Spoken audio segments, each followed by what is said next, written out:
Now I want to introduce our special guest, Gary Moritz, who serves as the pastor of City United Church in Lunenburg, Massachusetts, and also the Church Revitalization Director at the Baptist Convention of New England.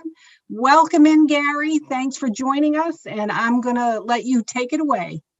Hello, everybody. It's great to see some names, some familiar names on there. I know we got some great revitalizers on. God is using you in a great way, but I'm so glad that you've joined me for this special time. And we're talking about making Easter a comeback.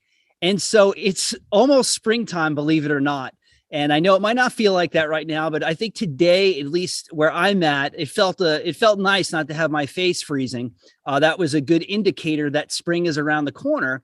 And what's really cool about spring that I personally like is that it's baseball season. Now, I wasn't really good at baseball, but I loved to play it. I played shortstop and third base. And so I really couldn't catch. So that was a problem. So I made it up to water boy and bat boy. So that was my baseball career. But I love baseball. I'm actually wearing our national team hat, the National. So I don't want to offend anyone because that seems to be the neutral team that you can wear and not really get anybody angry. But one of my favorite baseball players was Willie Mays. He was number 24. It was my favorite, one of my favorite players, favorite number. And he spent almost, 22 seasons of Major League Baseball. He played for the San Francisco Giants and then finishing his career with the New York Mets. But he was great. And I actually, every time springtime comes around, I actually have a baseball signed by the New York Mets with Willie Mays' signature on it. So I have a lot of baseball types of stuff because I wasn't really good at it. So I started out as a Mets fan, then I was a Yankees fan. And I know you're like, oh boy. But then Sox, of course, and then the Tampa Bay Rays I love and the Diamondbacks. But I don't know why I'm talking about baseball. But anyway, it reminds me that springtime is around the corner, which means it's also Easter time, which means it's time to hit a home run with the gospel of Jesus Christ and bringing Jesus back into the community and letting God use you in a powerful way. So I'm just so glad that you are on tonight's call. And those of you who will be watching later at another time, I hope this encourages you and gets you ready for this great, great season called Easter. Well, I want to start by making this statement. You can have a great Easter. You can have a great Easter. You see, this is important because Easter is the game changer. This is why we revitalize our churches. This is why we follow Jesus, is because something happened 2,000 years ago that changed the course of history. And so if Jesus didn't raise from the dead, then everything we're doing is kind of pointless. And so I wanted to remind everybody really the centrality of Easter. And so I'm going to read a verse. I'm going to put it up on the screen out of the Amplified version. So it might be a little loud, but that's the Amplified version. That's kind of what you get. But it says this, that if Jesus has not been raised, then our preaching is vain, right? It's useless, amounting to nothing. And your faith is also in vain. It's unfounded, imaginary. It's devoted of value, benefit, not based on truth. And so I know that some people might be feeling, should we use the term Easter? Should we just use Resurrection Sunday? I mean, how do we level kind of the playing field of how do we get Jesus out into our community? And so for years, there's been controversy around the term Easter.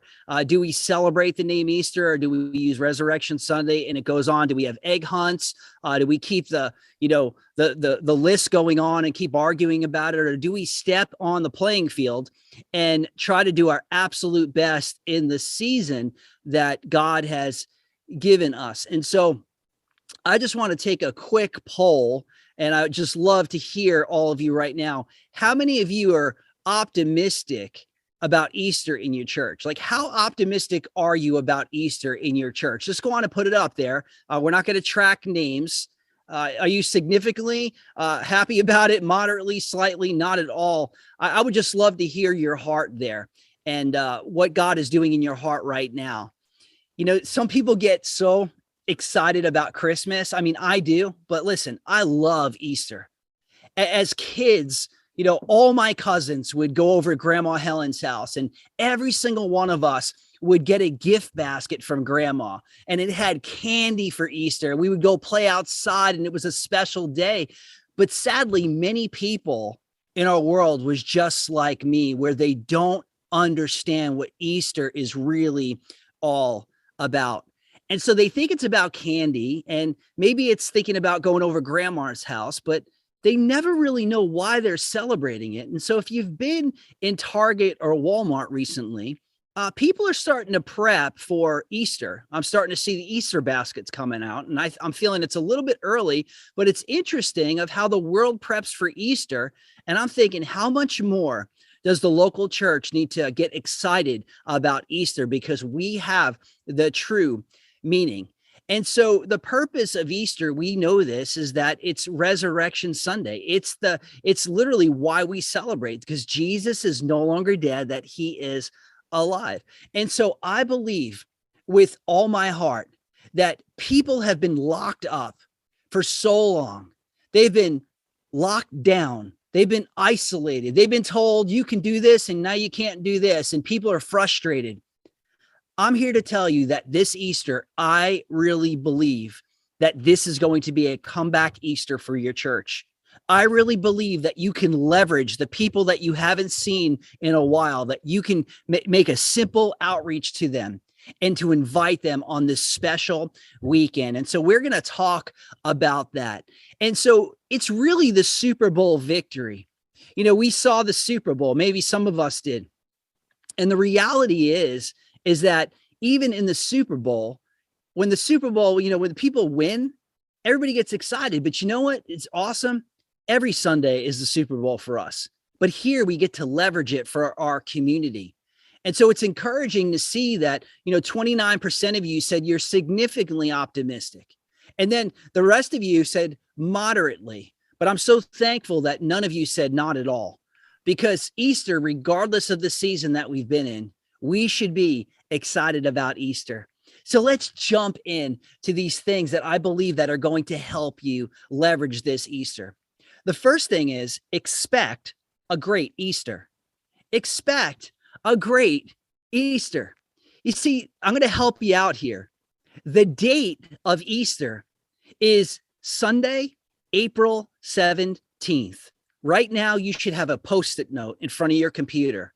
Right now, from this time, we're 55 days out from Easter. You need to be having a countdown clock, getting ready for this comeback event. I've done something pretty significant. I've actually have listed out the next 10 years of Easter, listed out. The sheet sits in the finance office of our church, and I go in there and I look and I say, okay, this is the next date of Easter. And I'm always prepping for the next Easter. And so I want you to expect a great Easter. Now, if you're taking notes, I'm just going to kind of talk to you a little bit about this under the point. You see, the mood of the leader is the mood of the team. And so if you're not excited and pumped about Easter weekend, nobody else is going to be excited.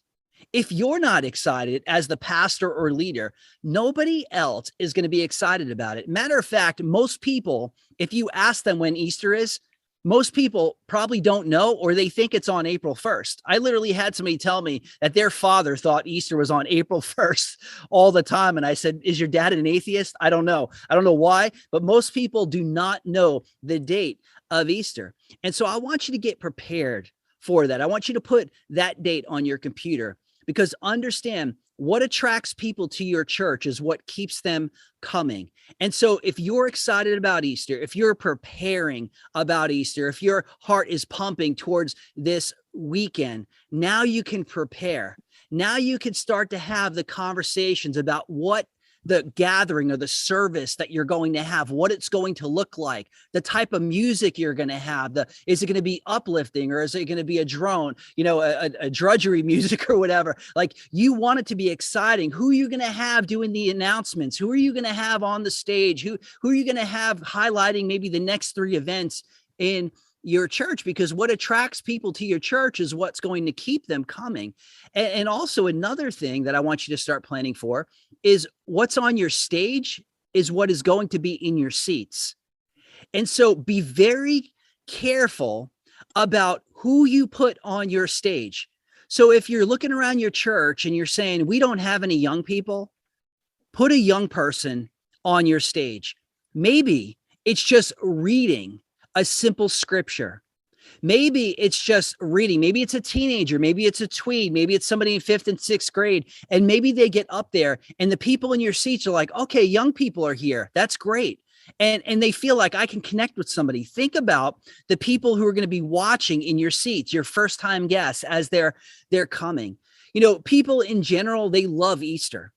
They love Easter. I mean, the candy sales are through the roof on Easter. People love Easter. And here's the key.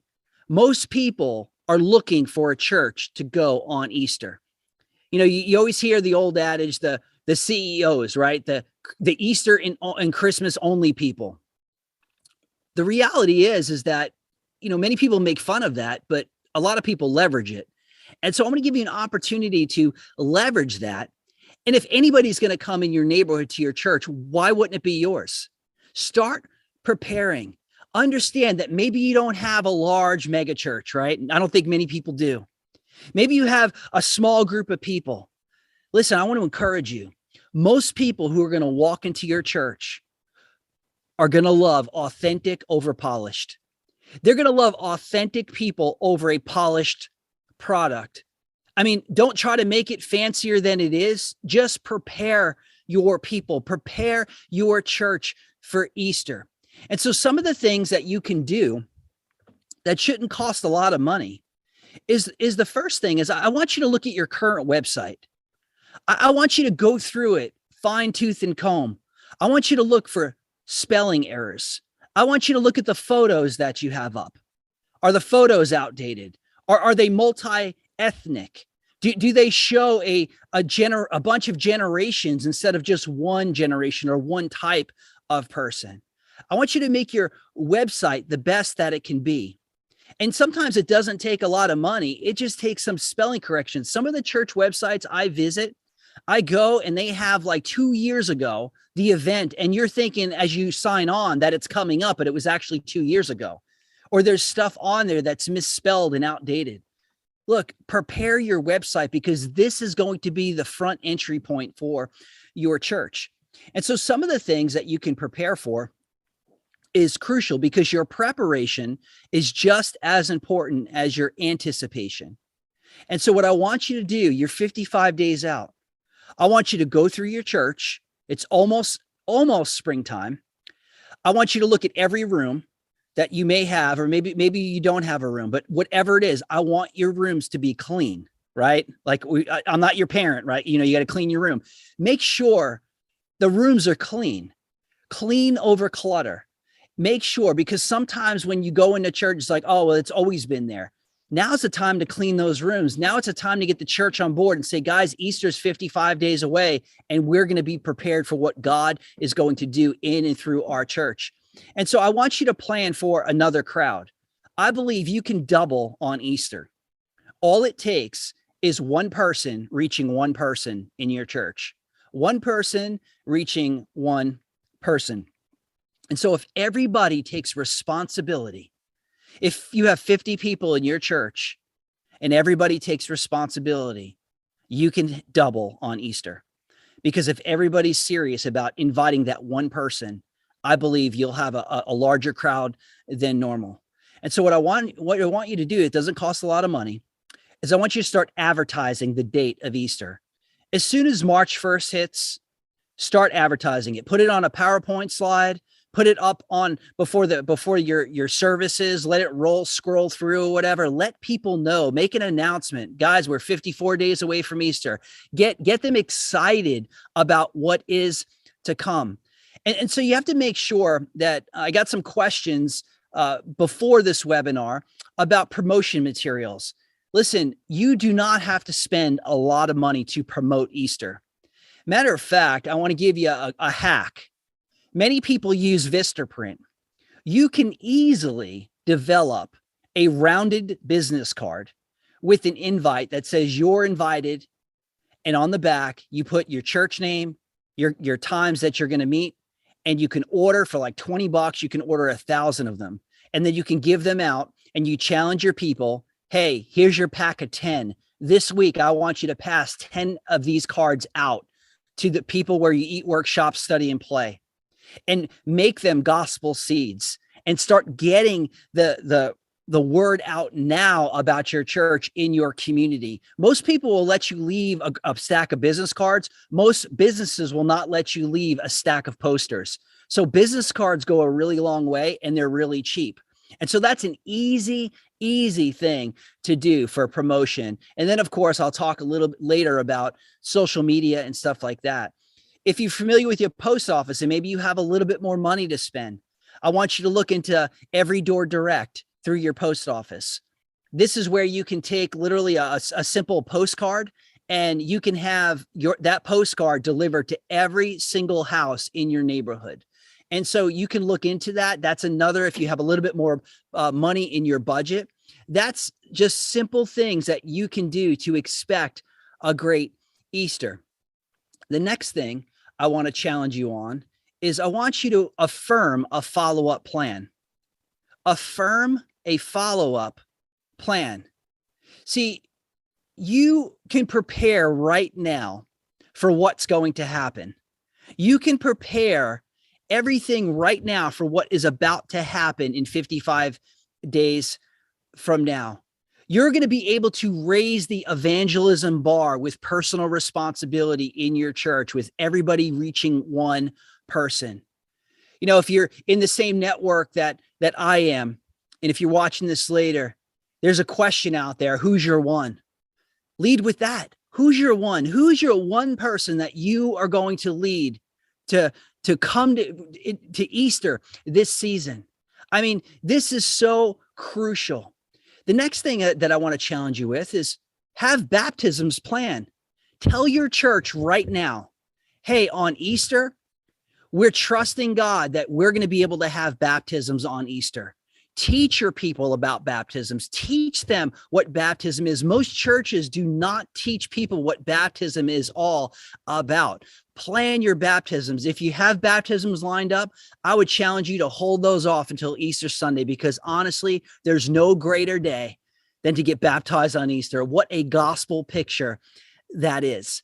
And so you can have baptisms on that day. That's where you're going to get even more family members. They're going to invite their grandfather and their grandmother and neighbors possibly and friends of that person. And they're going to come and they're going to take pictures, and it's going to be very, very exciting. And so maybe you can plan some baptisms on that day and put it out to your church. Say, hey, if you've never been biblically baptized, Easter Sunday is the day for you, and start advertising your baptism on Easter Sunday.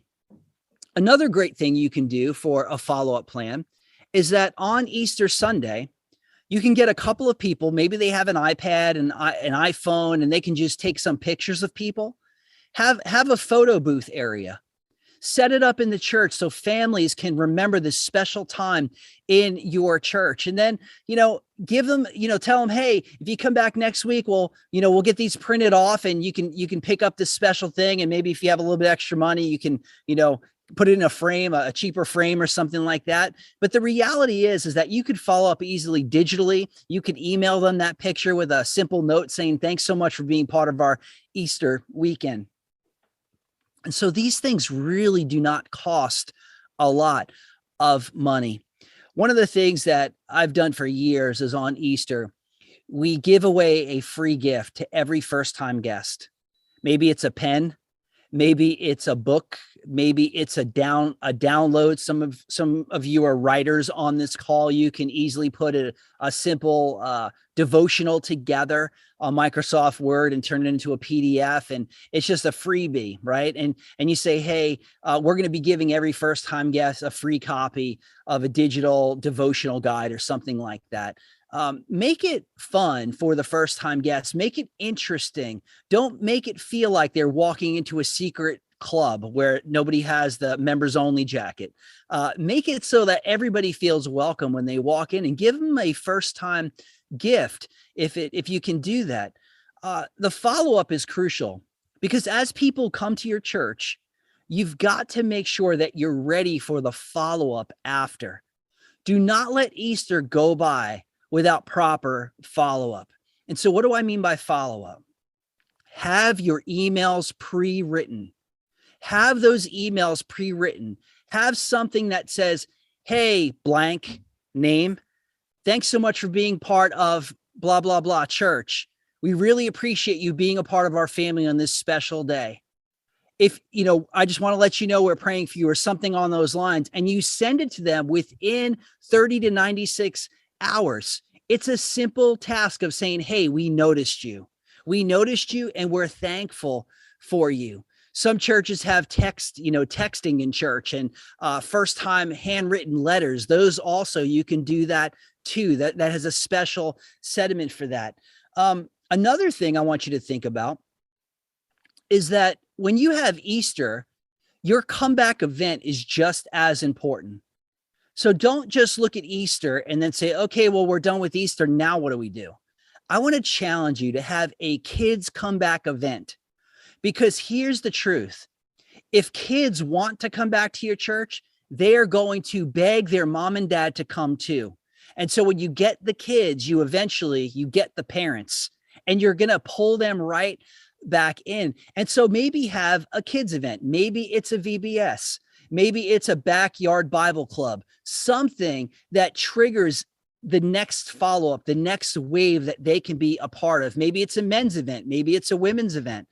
Maybe it's Mother's Day. Whatever you have to do to have an event for a comeback event, but make sure there's some element of kids involved in it so they want to come back.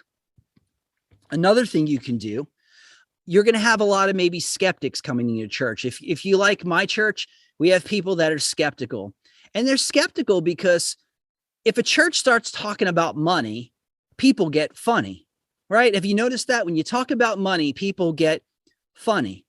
And so a great thing that you can do is that maybe, now this might stretch you a little bit, but maybe you can say, hey, just for this Sunday, we're going to take a special offering up for, maybe it's a local business, maybe it's a family in need, and you share their story from the stage and you invite them to give to it.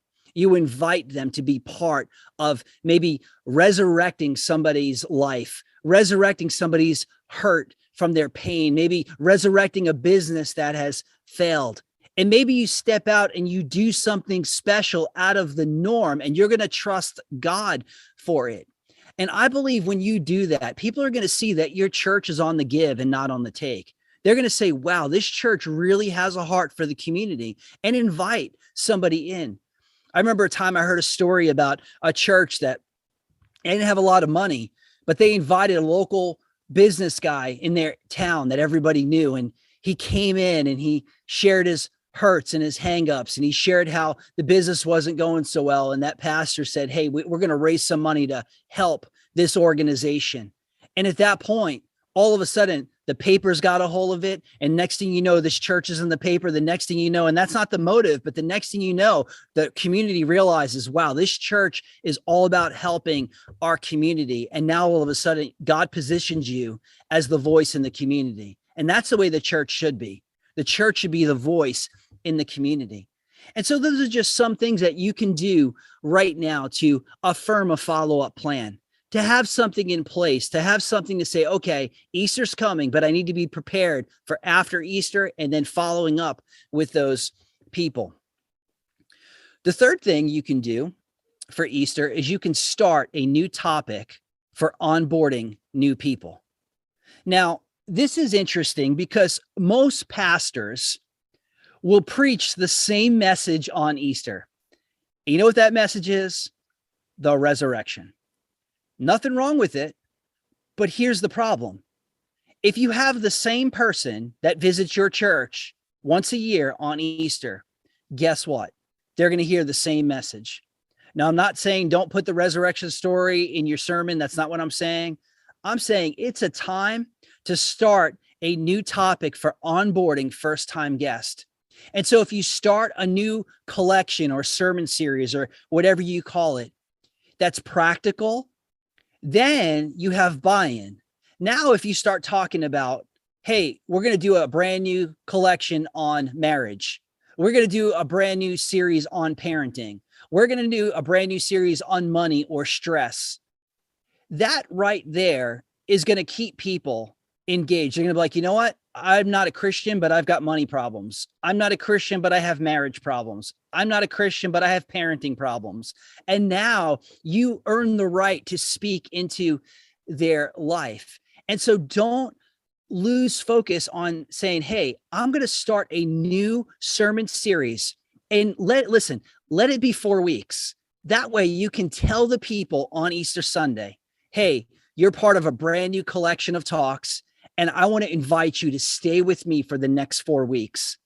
Because you see, if people stay with you for 4 weeks, chances are they're going to stay with you for 8 weeks, and they're going to keep coming to your church because you're going to give them something that they need, and it's going to be from the Word of God. Now, you don't want to start a brand new topic on the book of Leviticus, okay? Because people are probably not going to stay at your church, but start something that maybe it's the parables of Jesus, or maybe it's the life of Christ, or something like that, that you can, those of you who like to really stay in book studies, make it practical so people could say, you know what, I think I understand this pastor, and I'm going to stay because he's speaking to my heart right now in this season, and I need to stay here.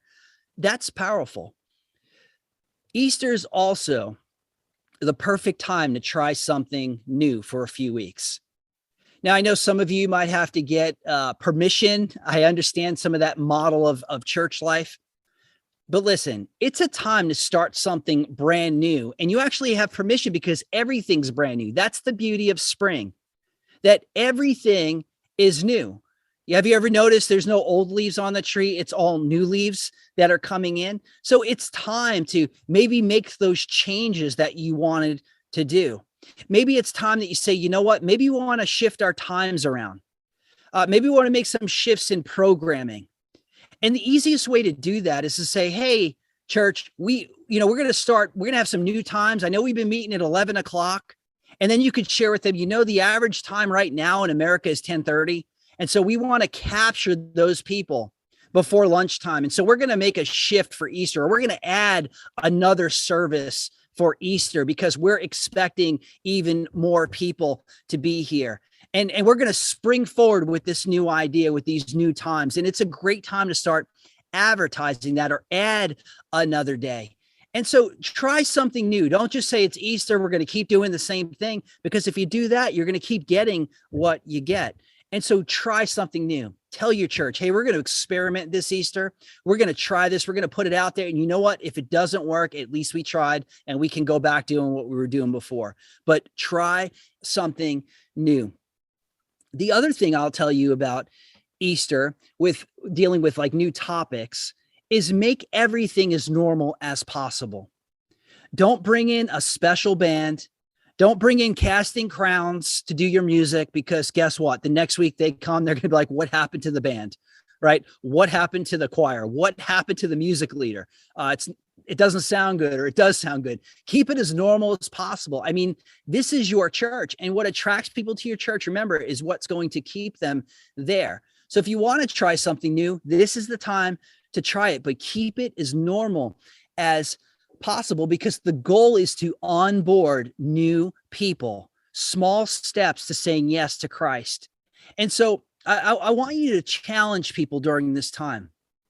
Challenge them for engagement. Challenge them to say, you know what? It's not just the pastor's job to get excited about Easter. It's our entire church's job to get excited about Easter. And we're going to try some new things because it's spring, and spring is all about new things. And we're going to see what God is going to do. And so this is so important. So I want you to really pray about that and taking those next steps. The next thing is, I want you to team build with people in your church. Team build with people in your church. This is a time right now to move people out of their seats and into ministry, into serving. This is where you can start setting up teams. Maybe you don't have a parking team right now. Guess what? Get it started on Easter. Say, hey, we need 2 to 3 people that are willing on Easter Sunday to wave to first-time guests as they come in. We want you to be the first and the last smile of the day in their life. Because what happens is, if your church is like mine, people tend to say, Pastor, what could you do for me? And we start to have this consumerism mentality. Listen, the church is to reach the unreached. That's what we're to do. And we're to expect lost people or people without Christ to come on our campus. And what a great opportunity it would be for you to have a parking team out there waving. I mean, look for the low-hanging fruits. Do the things that don't cost money. Now's the time to build the parking team. Now's the time to have strong hospitality. As first-time guests come in, you might have a first impressions team, as some people call it, or a connect team, where you're connecting people from the street to the seat. So as they're coming in from their car, you're waving to them. You're saying, hey, welcome. We're so glad you're here at our church. Follow this right this way. Look to the person with the green flag, yellow flag, red hat, whatever, with the lanyard. They'll point you. They'll get you set up, and you point them and you walk them through. Because let's face it, if you've never been in church before, it's scary. Because the number one question everybody asks is, there anybody here like me? And I don't know if I'm going to be accepted. I don't know what's behind those walls when I step out of this car. And what would it look like if you had some teenagers out there jumping up and down like TikTokers, all excited about Easter, holding signs up saying, welcome here. We're so glad you're here. Smile, beep, wave, whatever. And you bring the excitement outside. And then as people walk into your building, they're so excited before they ever hear you preach a word. And they're saying, I believe this is where God has called us. This is where home needs to be. And so I want you to have a plan for the win for each team. You know, if you ever need help with any of that stuff, you can reach out to me at any point, and I'll be more than happy to do my best to kind of guide you through that. But I want you to challenge people to say, hey, if you haven't served before, this is a really easy onboarding opportunity for you. We need people. We need at least one person at every exit. We need one person at every entry point or exit point to just smile and hold the door and say, hey, welcome to our church. Welcome to so-and-so church. We're so glad you're here. Thank you so much for coming.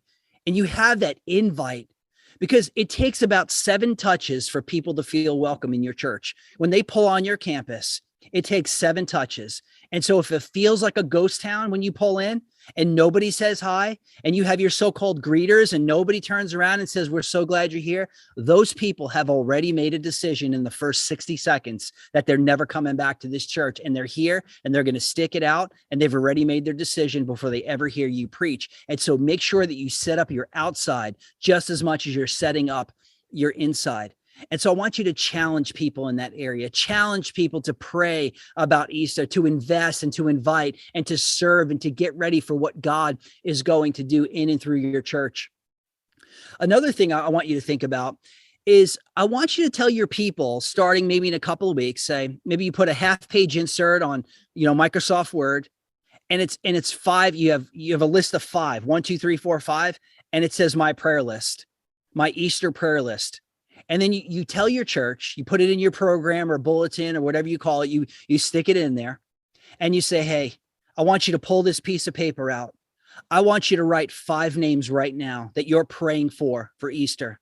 And then what I want you to do is, I want you to take this and I want you to stick it in the offering plate or stick it in the giving boxes.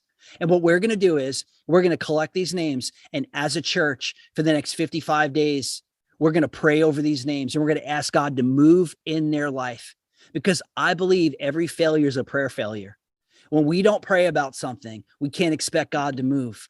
And so if you're serious about people coming through your door, if you're serious about your aunts and uncles coming to receive Christ, put them on a prayer list and bring them, and have the church praying over these names, and have a prayer night leading up to Easter weekend. And God is going to do great things in your church and through your church. The next thing is, I want you to engage with follow-up and connection points. Engage with follow-up and connection points. Now, I talked about follow-up a little bit, but I want to come a little bit clearer on this. Connection points are huge. And so if you don't have one already, you need to get a connection card.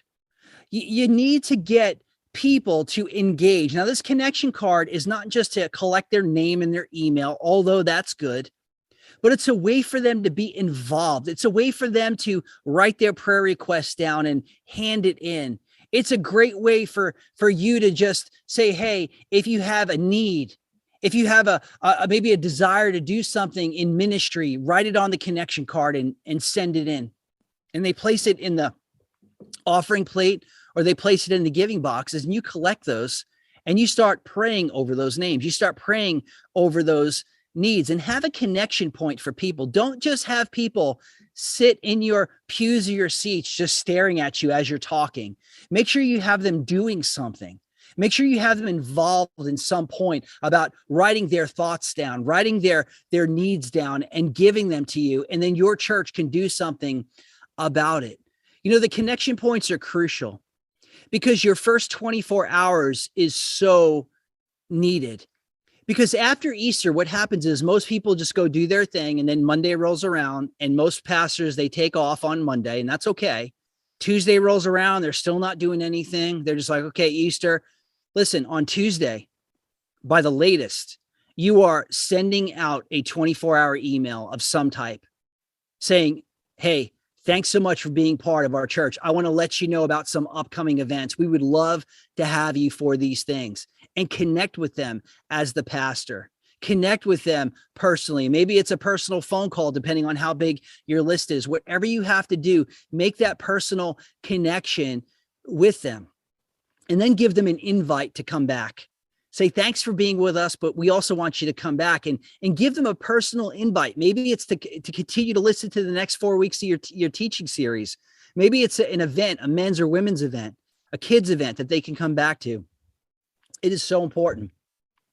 The next thing I want you to write down on the connection card, particularly if you're creating one, is how can I pray for you? This is very, very important.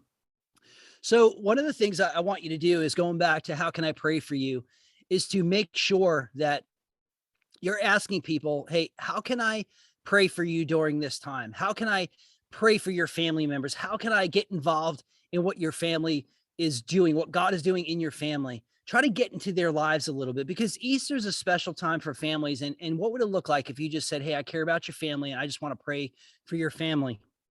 One of the things I do on Easter, regardless of who they are, even if I know the people are in the seats, is that I do a spiritual survey. I put on the connection card, or I maybe print out a postcard or something that they can hand in, and they don't have to put their name on it. And it's very simple.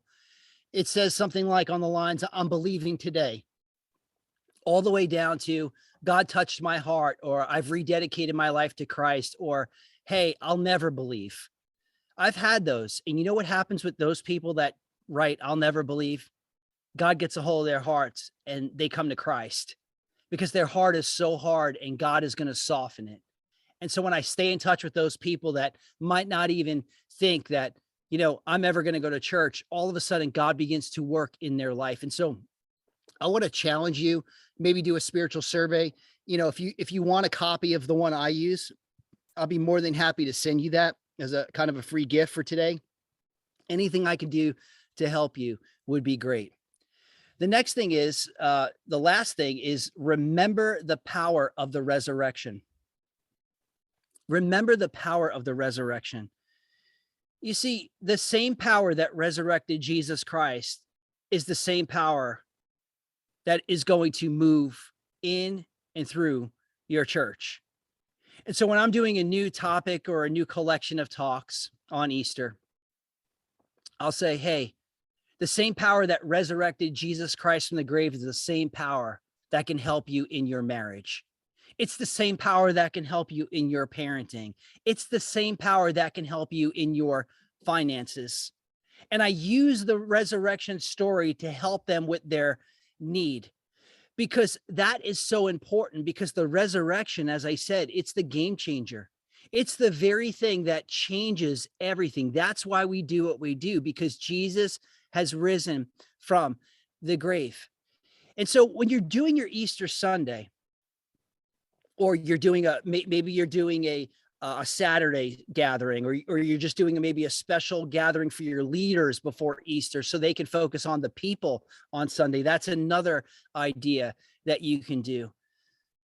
But whatever you choose, I want to challenge you to, as you close out your services, I want you to leave people with the sense that Jesus is everything. Jesus is more important than the last song. Jesus is more important than our preaching. That when people walk out of your church, that they are thinking about Jesus, because Easter is all about Jesus, because he is alive. The other thing I would challenge you with is the last song. Make sure whatever style you choose, make sure your last song is familiar enough that people, even if they don't even go to your church, might be able to understand it, might be able to hum it as they walk out and when they leave. It blows me away. This is a small tweak, again, that doesn't cost money, but it blows me away when people are walking out of our gatherings on Sunday morning, they're walking out and I hear them and they're singing the last song. And then they'll stop humming and they'll say, "Hey, Pastor, how you doing?" And, sometimes it's hard for me to see everybody, but I hear them humming. And so the song touches their heart.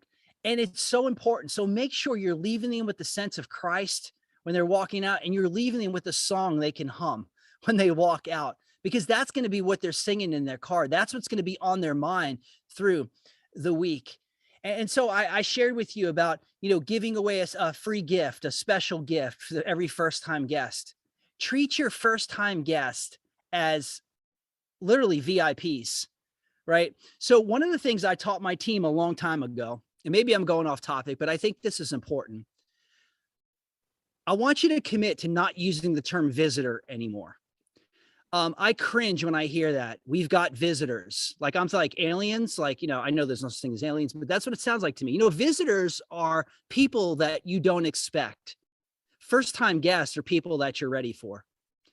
One of the things that I learned a long time ago is, I learned from Disney. Now, probably there's not a lot of good things I learned from Disney, but the one thing I did learn from Disney is through a mentor of mine, Lee Cockrell, who's the vice president of Disney. His job was assimilation. His job was to make sure that everybody felt welcome, that it was the greatest place on earth. His job, he built that entire system out. And Lee treats people like VIPs. And so when they're first-time guests at your church, you treat them like they're VIPs, very important people. And you give them put together a first-time gift bag if you can. Have some people in your church make it a special time. Maybe it's, we didn't have a lot of money and we didn't have a budget because we were coming out of bankruptcy and it was really hard. So I had all these women that knew how to make chocolate chip cookies. And by the way, the chocolate chip cookie was invented in Massachusetts. So if you're in Vermont, hey, I'm sorry, but it was invented in Massachusetts, right? The chocolate chip cookie. And so we used to give away these big homemade chocolate chip cookies with a little note on it that says, "Thanks so much for coming and being our first-time guest today." And people loved it. And then, of course, when nobody, else ate them, I ate them. So that was a problem in itself. But anyway, it's just, you can do small things like that. They're going to bring really great things into your church. And so I want you to focus in on the power of the resurrection. And so as we come down for a close, if you haven't noticed, the letters spell Easter. And so I want you to go back and, look at those points, look at some of the things I said, and just kind of think through and say, what, I can do some of these things. And if you need help, just reach out, because that's why we're here, the BCNE, because we know ministry can be lonely. We know that it can be challenging. And so that's why, you have the opportunity, if you're not already, to be part of this incredible network, because we want to make sure that every church is life-giving. Every church is revitalized. Every church is making disciples. And so it's so important. Well, that's all I have for this webinar, but I do have some questions, and I know they came in a little bit. And so, Sandy, maybe can you read a couple of those to me? Absolutely. If you got them? Yep. We got a couple of new ones that came in. Maybe you want to address those? Yeah, let's do that. Yeah. Somebody asked about, how does the practice of Lent fit in? Yeah, the practice of Lent. So you can choose to do that. I know churches that do both end. So maybe they do certain a devotional guide. I've seen that. A great friend of mine just wrote a book. Um, See if I don't have it here, but it's called At the Cross, Nelson Searcy. And so he does Lent. And so he actually has a very small book that he gives out. And I believe you can get those by bulk. And so he has people in their church read up to Easter with it. And so you just need to prep people. So whatever your culture is in your church, you need to get them ready for that Easter Sunday weekend. So whatever you need to do to lead up to that, make sure that you're doing it wise and you're doing it carefully. Okay, another one is talking about, they don't seem to have any young people. And so, what are some ways that they can encourage getting young people in the church, especially during Easter? Yeah. So I'm assuming when you say you don't have any young people, then you probably have older people. And so my guess is those older people possibly have grandkids. And so one of the power of the grandparent is huge, right? If you haven't realized that now, because when grandpa and grandma say something, everybody listens, right? And so you could say, hey, do you have any grandkids? Do you have any, friends or anything like that? And just have them come. Another thing I would say is, maybe that's a time to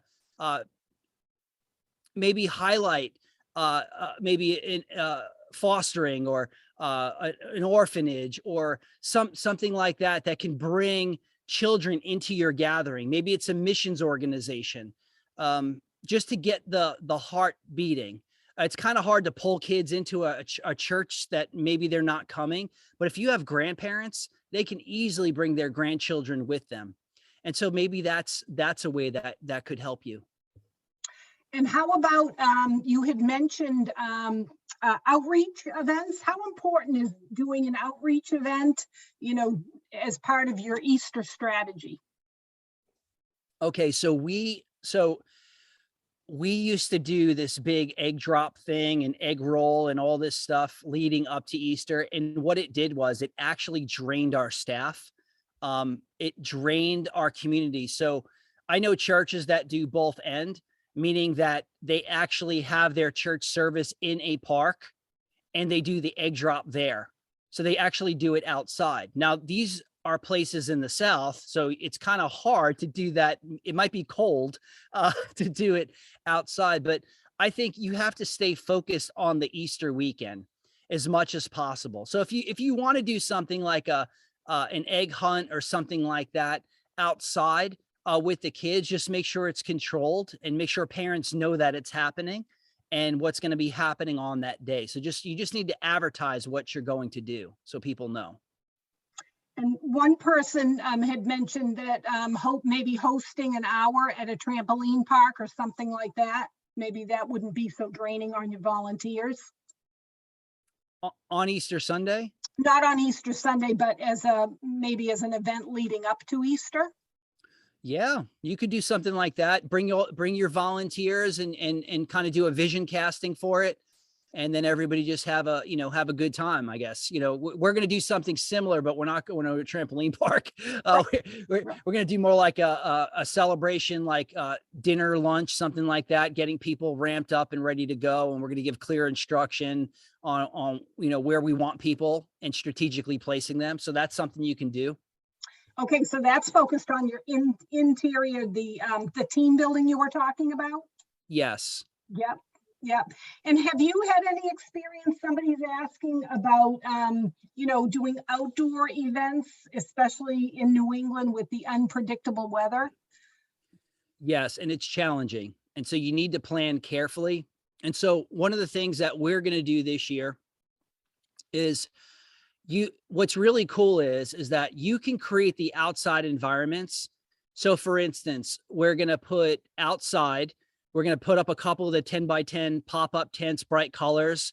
We're going to put some cornhole out there, some outside games and stuff like that, some picnic tables, like whatever we have to do to make the outside so people will stick around and hang out for a little bit. Just make the outside environment fun as people are walking out. And so parents could stay, but usually my experience in New England, people have more family driven events in the afternoon. So you have to be really mindful of that. And that's why I said what I said about maybe shifting the times. For a long time, church has always been 11 o'clock. And the reason why, you probably heard this, the reason why it was at 11 o'clock, because most of America were farmers and they would have to till the farms. And by 11 o'clock, everybody made it to the local church because everybody was cleaned up by then. Well, that, we're kind of away from that. And 11 o'clock is considered late now, especially for younger people, younger families, and specifically like millennials and stuff like that. So if you just shift the time to 10:30, that can make a world of a difference by 30 minutes. Good. And so also, I love the idea about extending, doing something very attractive with your outside so that as people are leaving for Easter, it just encourages that hospitality and fellowship. Yeah, absolutely. You can bring the coffee outside, Right. Yeah. all that stuff. Bring it outside. The only thing I would caution you with is, a lot of churches do donuts. Be very careful with donuts now. People have, I think people have been programmed now that everything is icky. So have wrapped stuff out there, wrapped granola bars, stuff like that, bananas, like anything you could put out there that's wrapped, that gives people a sense of safety is good, but it's free, right? You just tell them, hey, take it. It's free, it's yours, and just bring the environment outside. Absolutely. Right. And then one last question. Somebody has mentioned that they've lost some families to other churches, including grandkids of many of the members. Is there a way to attract those families back? Yeah, so that's tough. The only thing I would say that you could do, now, granted, I don't know the context. I don't know why they left, or maybe they were thinking about leaving and they just did, or anything like that. But if they left on good terms, I would just do a phone call, do a follow-up phone call like now, and say, hey, I know you haven't been around. This has been a hard season for all of us. Start making the connections now and say, hey, I just want to let you know, we're here for you. I care about you. Pray with them over the phone. That might be a game changer. If they left on a negative note, I'm going to be honest with you, let them leave. Because you don't want that back in your church. If they're negative, you definitely don't want negativity in your church, because that's never good. And just a simple phone call. I think just reach out to them, see what God's doing in their heart. I think what you're going to find is people don't know what they want right now. I find people who have disappeared, and I thought they were gone, and all of a sudden I get a random email. Hey, I've been watching you online. And I'm like, wow, they're alive. Like, I've been sending them emails. They haven't been returning my phone calls or anything. And then all of a sudden they're like, yeah, I'm still part of your church. And I'm like, whoa. So maybe what we're thinking is maybe not what is the actual. So a simple phone call would probably go a long way. And perhaps sharing your excitement for the Easter and having something to invite them back to. Yeah, absolutely. I love that, get the excitement rolling right away. So good. All right. Well, let's, we got to wrap up, but we can tell people about a couple of events you have coming up, Gary. Coming up on April 2nd, you're going to be hosting a church revitalization lunch over at the Baptist Convention of New England. And then he's going to help with revitalizing some summer plans. You have some ideas of how to take your summer to the next level. So that's going to be coming up on May 23rd. And you can register for those events at bcne.net/events. And we'd love to have you be a part of that. And then Gary's really excited about October 29th. Say a little bit about that, Gary. Yeah, so we're going to do our first ever revitalization one day. And so we have Sam Reiner confirmed, Tom Cheney's confirmed. I'm working with some other speakers. We just want to give a real kind of boost, put some wind in your sails for you to connect with them, get equipped, and just meet some of these guys that are doing great things. Sam's book just came out. Really excited about that. And so, these guys are just great leaders, and it's just going to be great to have them up here in New England. And I told them, I said, look, at least you're not going to be freezing in October. I mean, maybe, I mean, Sam's in Florida. He might be freezing by October. I don't know. But it's just going to be a great time to have these guys. And it's going to be really helpful for all of us. Great. And then tell us, last slide here is about your book. Tell us about your book. Yeah. So obviously during COVID, my wife and we wrote a book, and I don't know if you have a copy, but what I wanted to do was I wanted to just give a digital copy away. And so, you know, if you don't have it, I thank you for being on this call. And again, I'm sorry for the coughing fits and all of that stuff. That's normally not me. But again, I'm just getting over sickness. So I apologize for all of that. But I really want you to go through. A lot of churches are working through this book. Every week I hear of stories of people just sending me encouraging emails, just thanking me for helping them. And that's really our heart for this book, is to help churches just think and navigate through where they are right now.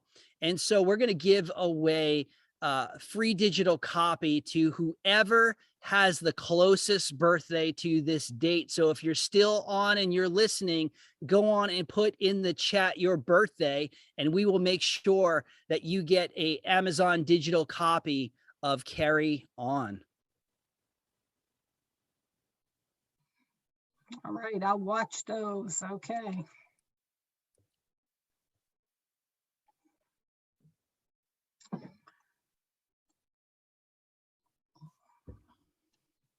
Well, looks like somebody's birthday's today. So guess what? Happy Come birthday. on. Yeah. So, whose birthday is it? I can't see.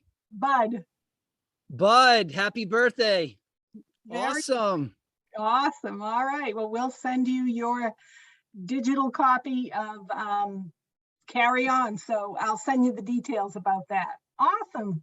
Well, Gary, thanks a bunch. This was a great webinar, and we will, as I said, it's been recorded, so you'll be able to listen to it again, share it with others.